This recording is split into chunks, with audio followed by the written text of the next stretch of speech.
Hi everyone, welcome. The new episode of Peter's English podcast has been started. I'm your host, I'm your host Peter, and as you can see, I stopped somewhere in the middle of my sentence. But who cares? Welcome again. It's the start of the new peep picture in picture mod episode.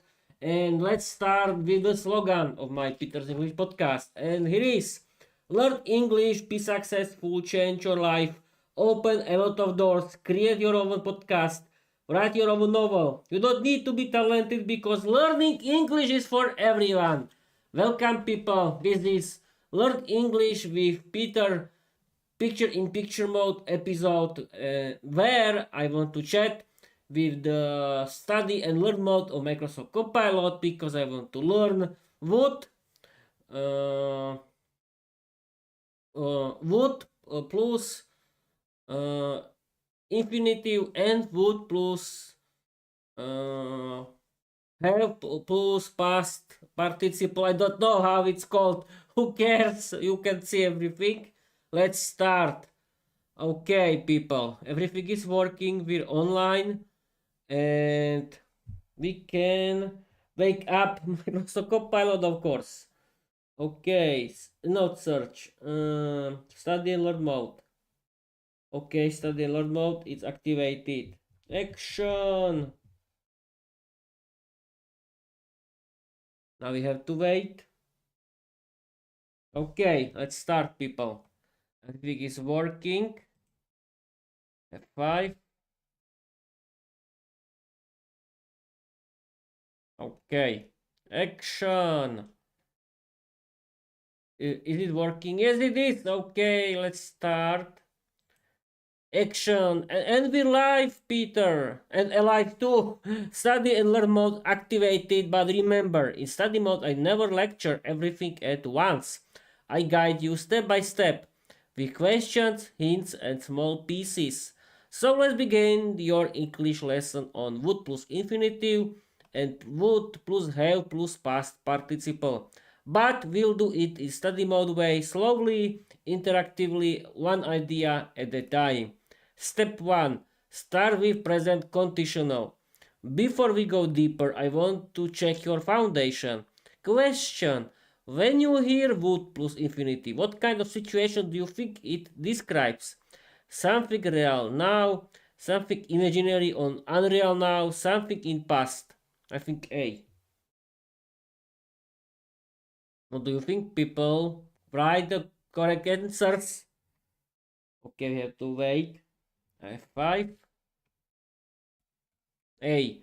Great, Peter, you choose A, which means you think would plus infinitive describes something real now. Let's slow down for a moment. This is exactly why study mode is useful. The tiny hint. When English uses would, it usually means we are imagining something, not describing reality. So let me ask you a simple guiding question. If I say I would go to London, does that mean I'm really going to London now? I'm imagining, but it's not real right now. But it's not real right now. People wake up. People wake up and Peter wake up. Yes, Peter will sleep. It was a very hard day, people, but I'm still here. I'm still awake. I'm still I live until now. Just choose A or B and we'll build the rule together step by step. I think it's not I think I'm sure it's B. I am imagining it, but it's not real right now.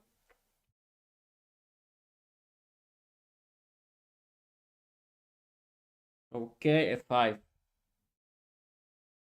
B. Exactly, Peter. B is the correct idea. You just identified the heart of the rule yourself. So let's build on that slowly, the study mode way. Key idea, but only one small piece at a time. When we use would plus infinitive, we are talking about something that is not real right now, but we are imagining it. So here's your next small step. If I say, I would buy a new microphone, do you think that this means I am buying a microphone right now, or I want to buy it but something is stopping me. I think B. But I'm sure, of course. I'm not thinking. Wait a minute, you can see me. Yes, okay. F5. B. Exactly, Peter. B is right again. You're building the rules step by step, exactly how study mode is meant to work. So now that you've discovered two key ideas, wood plus infinity means imaginary now. Something is stopping the action from happening. You're ready for the next tiny step. Step 2. Build the rule from your own answers. Let me ask you a guiding question that will help you form the rule yourself. If I say I would go to the gym but I'm tired, which part is the real situation? I go to the gym or I am tired? I am tired, of course. No, I'm retard. It's nothing different. I'm tired. Okay, people. Here is 5. B. Exactly, Peter. B is correct. And now you unlocked the next piece of the rule. You're doing this exactly the study mode way. Step by step, discovering the rule yourself instead of me dumping everything at once. Let's build the next layer together. What you just discovered in the sentence?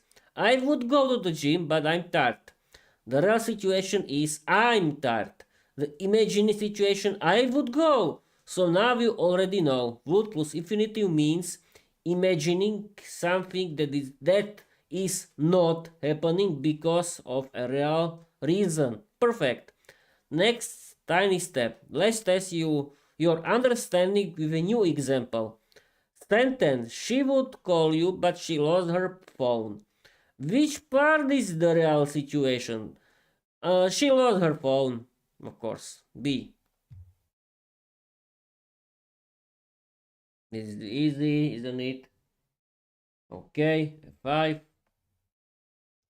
B. Exactly, Peter. B is correct again, and now you've completed the whole pattern for the present conditional. You're discovering the rule piece by piece, which is exactly how study mode works best. Let's look in what you've learned so far. The real situation is always in the second part, the bad part.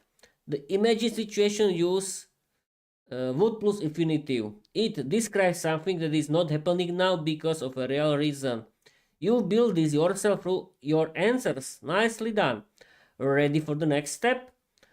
Now we move gently toward the past conditional, but again, only one small idea at a time.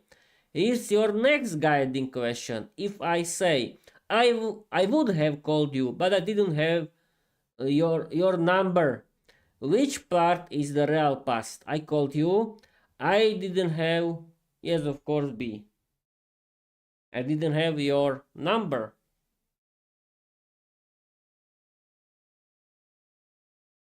And now F5. Exactly, Peter. B again, and that means you've now unlocked the core mechanism of the past conditional. You're doing this beautifully. Every answer you give builds the rule naturally. We found me dumping everything at once. This is exactly how study mode is meant to feel.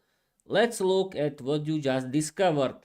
What your answers tells us. I'm in the sentence. I would have called you, but I didn't have your number.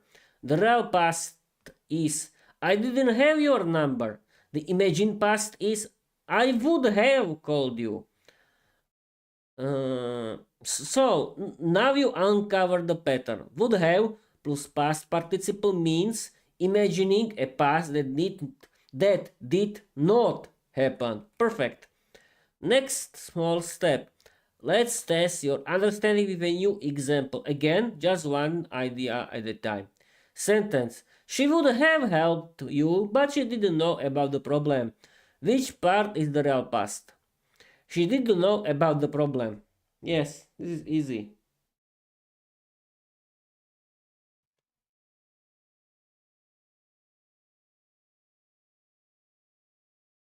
You have to wait, and here is F5. B. Perfect again, Peter. B is correct, and that means you've now fully understood the mechanism behind both forms. Would plus infinitive means unreal now. Would have plus participle means unreal past. And you discovered all of this step by step exactly the way study mode is designed to work. Now let's gently move to the next small step so you can feel the difference between the two forms. Tiny comparison exercise, one sentence only. Here's a sentence in Slovak. Keby som mal čas, išiel by som. Which English form do you think we need here? Would plus, would plus infinitive, I think.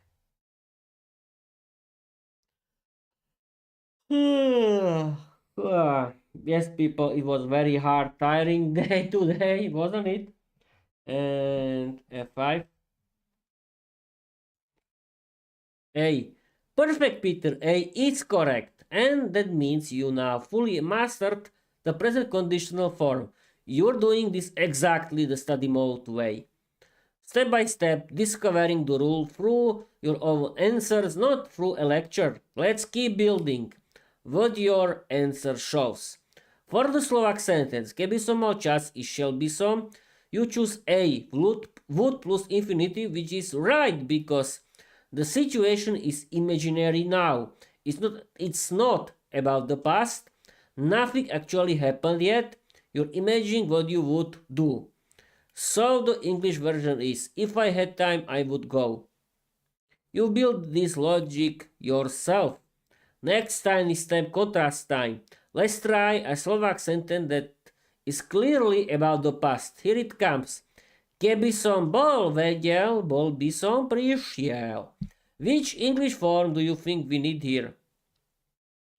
B, I think.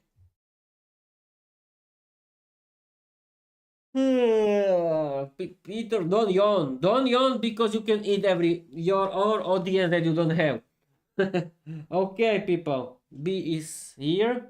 The answer is here. Not beer. B. Not beer. I don't drink beer. Okay, B. Exactly, Peter. B is correct. And that means you've now completed the full contrast between the two forms. You're moving through this lesson like a pro, one small idea at a time, exactly how study mode is meant to work. Let's log in what you just demonstrated. What your answer shows. For the Slovak sentence, keby som bol vedel, bol by som prišiel, you choose would have plus past participle, which is right because the situation is imaginary in the past. It's impossible to change. We are imagining a different past outcome. English express this with would have plus participle. So the English version is, if I had known, I would have come. You're building the whole system yourself, beautifully done. Next, tiny step and micro test. Let's check if you can now feel the difference. We found thinking too hard. Here's a new Slovak sentence. Keby som bol doma, pomohol by som, I think it's again B. Would have plus past participle. Okay, F5. B. Great, Peter. B is the correct form for the past conditional. But this Slovak sentence is a little trickier, so let's slow down and examine in the study mode way. You choose B, which means you think the sentence describes an unreal situation in the past. Let's check that together step by step. The Slovak sentence. Keby som bol doma, pomohol by som. Let's break it into two parts. Keby som bol doma literally means if I had been at home. Pomohol by som, I would help. Now, here's the key question. Does this describe A. situation that is unreal now or a a situation that is unreal in the past. Let's think, if I had been at home, this is past. I would help, this is present conditional. So the sentence mixes past condition plus present result. This means the correct English form is, if I had been at home, I would help. So the correct answer is actually would plus infinitive, but with a past condition. This is a special mixed conditional. Let's check your understanding with a guiding question. If I say, if I had if I had been home yesterday, I would help you now. Does I had been home yesterday, I think in the past be. But people, this was not uh, the main goal of this live stream. I want to simply teach you how to learn would plus infinitive plus would have plus past participle. But okay, we can do it. B is here. B answer. Okay. B. Good thinking, Peter. B means you believe the helping happened in the past. Let's slow down and examine it together the study mode way, one small idea at a time. Look at the sentence again. If I had been home yesterday, I would help you now. We have two time layers. If I had been home yesterday, this part is past. I would help you now. This is part is present. So the helping is actually connected to now, not the past. That means the correct answer is A, now. A, okay, but don't worry. This is one of the trickiest conditional structures in English. You're learning something advanced here. The mixed conditional. Oh, okay, I think that's it. That's it. Tiny explanation, one idea only. A mixed conditional connects a past condition with a present result. So the sentence means, because I wasn't home yesterday, I cannot help you now. You're doing great. This is high level grammar. Okay, I think that's it. That's it. Oh, I'll be streaming for 17 minutes. I didn't want to teach you and myself this conditionals again because I wanted simply to explain you, thanks to study and learn mode on Microsoft Copilot, how to use would in present simple and past is not present simple. It's called somehow else, but I don't know, and who cares? Okay, not important. What did I want? Yay, the short story. I think it's time for short story and Bob's your uncle.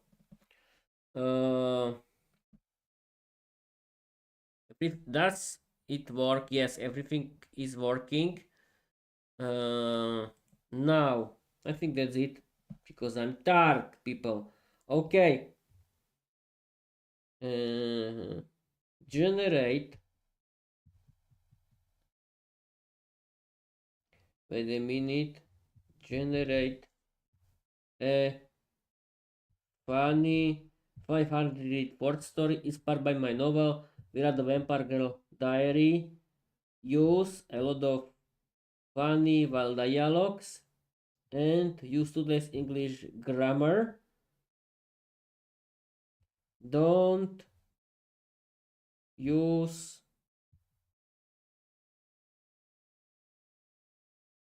my personal life or my job.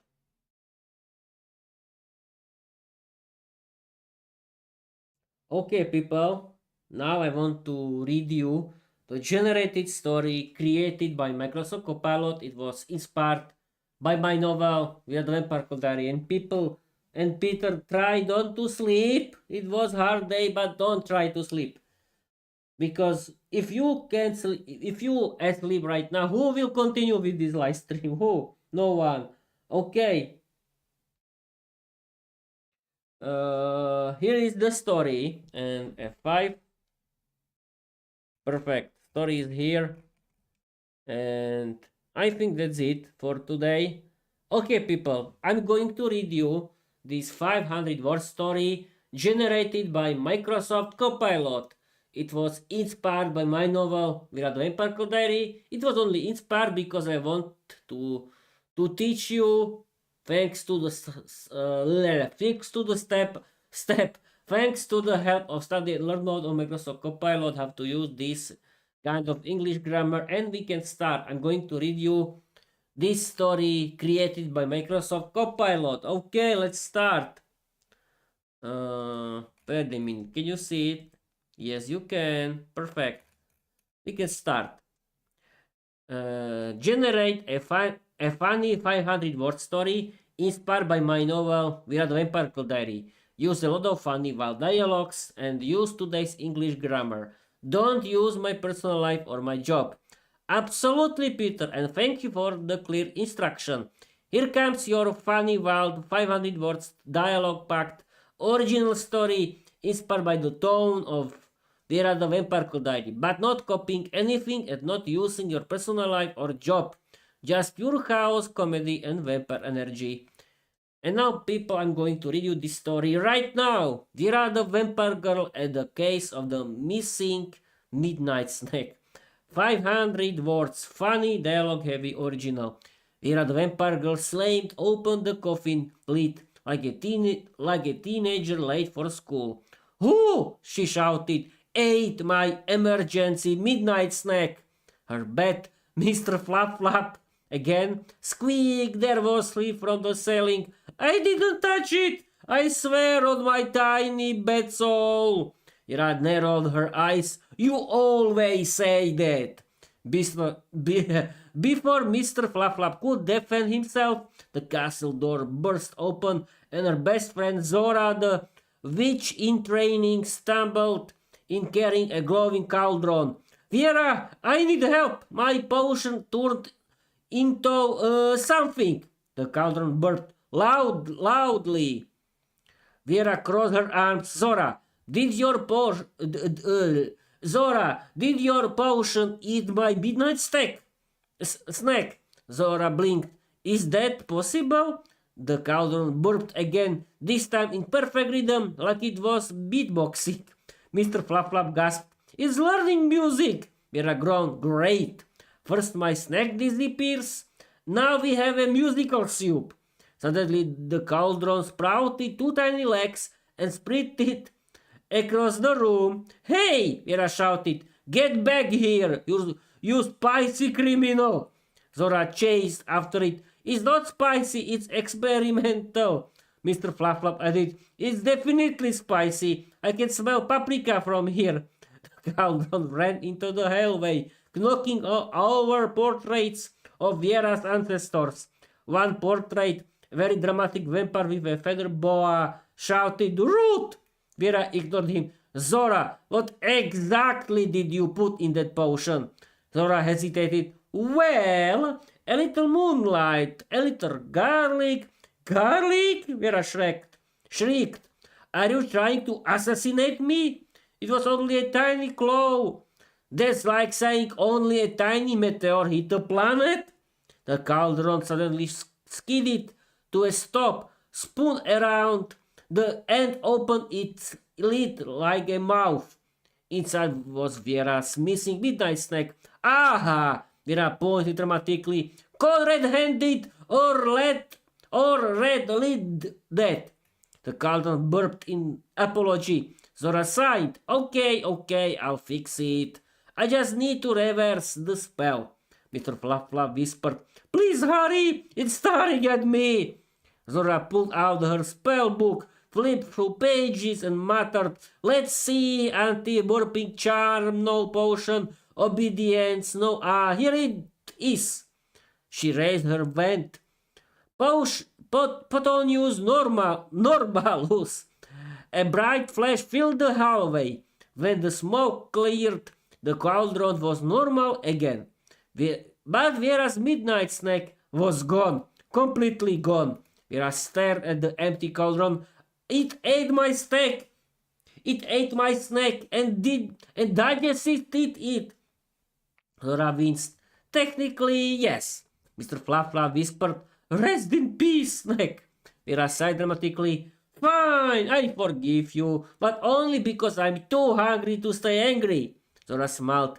Want me to make you a new snack? Viera raised an eyebrow. Does it involve garlic? No. Does it involve burping? No. Does it involve running away on tiny legs? Probably not. Viera groaned. Zora, just let's order pizza. Mr. Flapla squeaked. No garlic crust. And the three of them marched off into the night, hungry, chaotic, and ready for their next disaster. Okay, people, that's it. That's it. That was the funny 500 word story generated by Microsoft Copilot. It was about this today English grammar, and I want to end this live stream because I have enough, because I'm tired. I'm not retard, I'm simply tired. You know what retard means in Slovak language, but don't worry. If you think that I'm retard, please go away. But if you like my content, follow me everywhere. Watch my episode. You can read my novel, Viera the Vampire Diary, everywhere. You can watch me on YouTube, on Spotify, or you can listen to me in every good and bad podcast app. And I think that's it. What can I tell you in the end of the episode? I can end this right now, or I can ramble for 4 minutes until 30. And I can do it until 30, but okay, I can do it. It's not a problem. Okay, people, what do you think about this funny story? Yes, it's not my job. It was generated by Microsoft Copilot, but it's funny, it's good, and I want to continue tomorrow with the new English grammar, and I want to continue it for next 3 days. It means I want to stream and record the PIP episode for next 2 days. Yes, 2 days, only 2 days. Yes, 2 days, not 3. Not 3, only 2 days, because I decided that this Friday, not Friday, this Thursday, it's my next publication day of Peter's English Podcast, because on Friday I want to write, stream, and record chapter 8 of season 3 of season 3 of my novel Viera the Vampire Diary. My pronunciation today is worse than it used to be, but okay, who cares? It's funny to do my live streams. And what else? I want to stream for the last 2 minutes. And I don't know what to tell you. Yeah, I can tell you simply thank you for watching. Thank you for listening. I'm very glad that my total statistics of my podcast, of my Spotify for creators account are increasing the whole time. But okay, they are not increasing in this moment, but they are increasing in general, and that's great. Thank you very much, people. And what else? I want to continue with this very popular kind of episodes. Learn English with Peter because you like it. You like the humor and fun of Microsoft Copilot in study and learn mode, and you like this 500 word funny generated stories created by Microsoft Copilot because they are funny, and and the most funny situation is that the most popular episodes are Learn English with Peter with the study and learn mode on Microsoft Copilot. But it's great. But you can discover other kind of episodes. If you want, you can listen ramble episodes or storytelling episode about Viera the Empire Girl. But I'm glad that you like this kind of episodes because they are funny, educational, and it contains a very funny and good 500 word story generated by Microsoft Copilot. Okay, people, that's it, I think. I'll be streaming and recording for 40 minutes, and I want to end until 40 minutes and end this live stream. Okay, people, I can read you my slogan and we can end this. Learn English, be successful, change your life, open a lot of doors, create your own podcast, write your own novel. You don't need to be talented because learning English is for everyone. Okay, people, thank you for watching. Thank you for your listening. Follow me everywhere, be supportive, write in English. Don't write nonsense because I can block you and delete you forever. And I don't have time for nonsense, as you know. And thank you for watching. Thank you for listening. And I want to tell you bye bye next time. Bye bye.